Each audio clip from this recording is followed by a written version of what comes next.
ಅದಕ್ಕಾಗಿ ಅನುಮತಿಯನ್ನು ಕೇಳಲು ನಾನು ಇಲ್ಲಿಗೆ ಬಂದಿರೋನು. ಕುಮಾರ ಅಭಿಮನ್ಯು, ಈ ಕೆಲಸ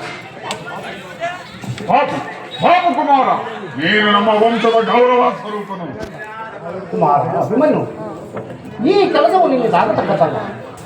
ನಾವೆಲ್ಲರೂ ಜೀವಿಸಿದ್ದು ಈ ಲೋಕಾಭಿಮಾನಕ್ಕೆ ಜಗಪ್ಪ, ನಿಮ್ಮೆಲ್ಲರ ಆಶೀರ್ವಾದವು. ದೊಡ್ಡಪ್ಪ, ನಾನು ಚಿಕ್ಕವನೆಂದು ಈ ರೀತಿ ಹೇಳ್ತಿರೋಣ. ನಿಮ್ಮ ಕಣ್ಣುಗಳ ಮುಂದಿರುವ ಈ ಪಾರ್ಥಿವ ದೇಹವು ಚಿಕ್ಕದಿರಬಹುದು, ಅದರೊಳಗಿನ ಜೀವ ಜ್ಯೋತಿಯು ಚಿಕ್ಕ.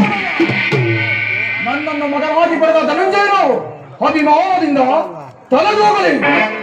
ವೀರ ಮಾತೆಯಾದ ಸುಭದ್ರಾದೇವಿಯು ಆನಂದ ಭಾಷೆಗಳನ್ನು ಸುರಿಸಿ ಯೋಗ್ಯಾನುಸಾರವು ದೊರೆತಾಗ ಧೈರ್ಯದಿಂದ ಓಡಿ ಕೀರ್ತಿಶಾಲಿಯಾಗಲು ಶಾಸ್ತ್ರದ ನಿಯಮ.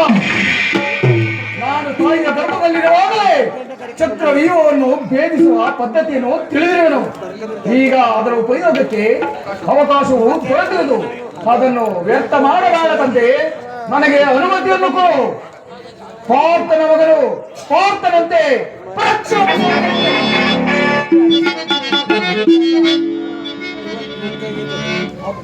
ಬಾಬು ಕುಮಾರ, ಆಗ್ರಹ ಅಭಿಮನ್ಯನ ಪ್ರಾರ್ಥನೆ ನಿರಾಕರಿಸಬೇಡ.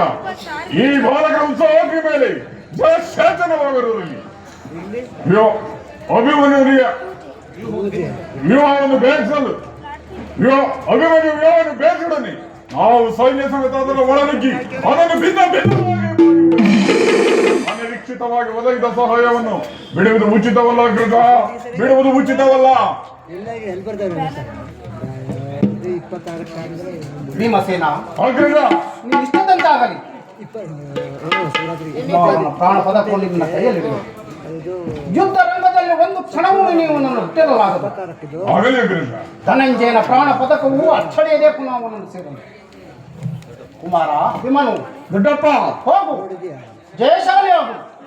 ದೊಡ್ಡಪ್ಪ, ದ್ರೋಣನ ಚಕ್ರವ್ಯೂಹವು ನಿನ್ನ ಪಾಲಿಗೆ ಪುಷ್ಪವ್ಯೂಹವಾದ. ದೊಡ್ಡಪ್ಪ, ನಿಮ್ಮೆಲ್ಲರ ಆಶೀರ್ವಾದವು ನನಗೆ ಒಟ್ಟ ಕವಚದಂತೆ ರಕ್ಷಿಸಿಕೊಂಡಿರುವಾಗ ನನಗಿನ್ನೂ